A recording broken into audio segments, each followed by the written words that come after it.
శ్రీమాత్రే నమః. వశీకరణ తంత్రము. మీరు కోరుకున్నటువంటి వ్యక్తి మీకు దగ్గర కావటం కోసము ఇక్కడ కనపడుతున్నట్టుగా ఎవరైతే మీ మాట వినకపోవటం, మిమ్మల్ని దూరం పెట్టడం, కొద్ది రోజులు మీతో స్నేహం చేసి దూరం అయిపోయిన వాళ్ళు ఎవరైతే ఉంటారో వాళ్ళ ఫోటో తీసుకొని, ఒక తమలపాకు తీసుకొని తమలపాకు పైన వాళ్ళ ఫోటో, దానిపైన ₹1 పైన పెట్టండి. అలానే పెట్టిన తర్వాత ఇక్కడ కనపడుతున్నట్టుగా ఇలా ఒక కాగితం మీద ఇక్కడ కనపడుతున్న అంకెలు సంఖ్యలని మొత్తం వేసేయండి. వేసి ఈ ఎనభ వైపు అనేది మీ పేర్లో ఉన్న ముతటక్షరం, వాళ్ళ పేర్లో ఉన్న ముతటక్షరం వచ్చి ఓం శ్రీం మమ వశం కురుకురు స్వాహ అనే మంత్రాన్ని రాయండి.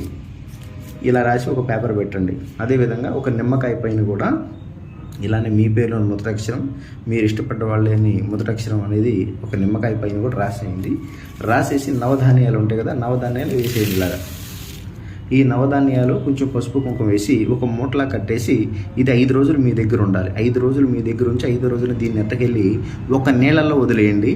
అద్భుతమైన ఫలితం వస్తుంది. మీరు కోరుకున్నటువంటి వ్యక్తులు తప్పనిసరిగా మీ దగ్గరికి వస్తారు. మీ మాట అనేది ఖచ్చితంగా వింటారు. మీకు అనుకున్నది అనుకున్నట్టుగా జరుగుతుంది. శ్రీమాత్రే నమః.